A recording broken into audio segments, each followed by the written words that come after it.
Assalamu alaikum warahmatullahi wabarakatuh to the respected and amazing judges. My name is Nurin Najihah binti Mohd Khairi, and I am 11 years old.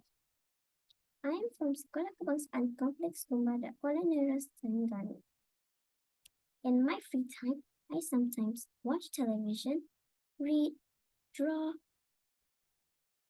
and many more. I have a lot of books at home, but today I would like to review this book. The title of this book is How to Be a Scientist. It contains 24 pages. It is written by Muhammad bin Ibrahim using simple English language and easy for me to understand.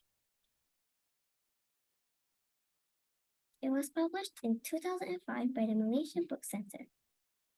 The illustrators are Kabil Lucas John and Muhammad Fawzi, and they have come out with many amazing and colorful pictures that triggers my interest to read this book non-stop from the beginning to the end.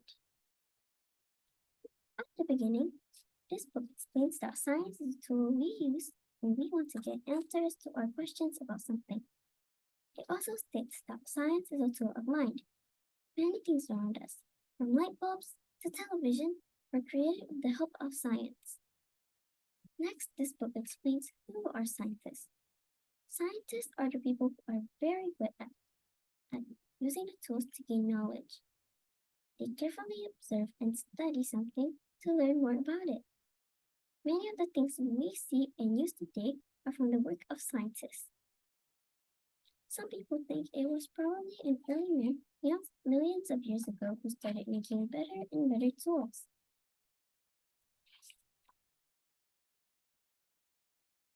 Scientists in early civilizations helped build many amazing things, like pyramids in Egypt and the Great Wall of China.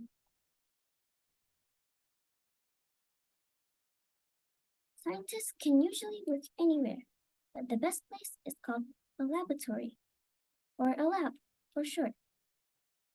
A lab is a place where all of the equipment that a scientist needs is available. Sometimes scientists need to work outside a lab. This is called field work and can happen anywhere from a classroom to a forest.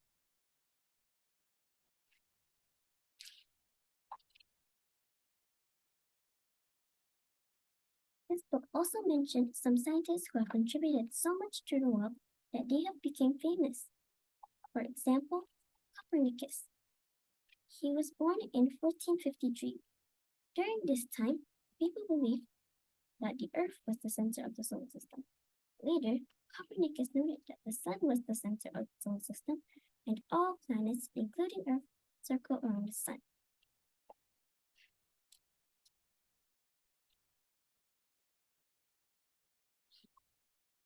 The next scientist is Charles Darwin. He was born in 1809 in England.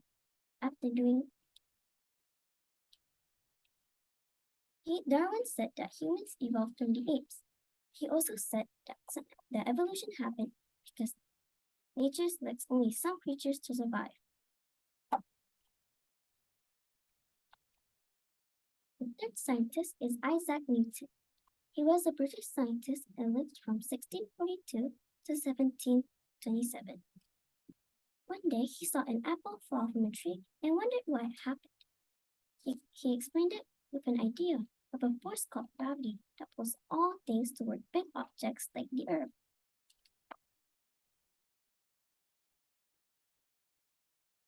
This book also mentioned a few scientific methods that scientists use to solve problems.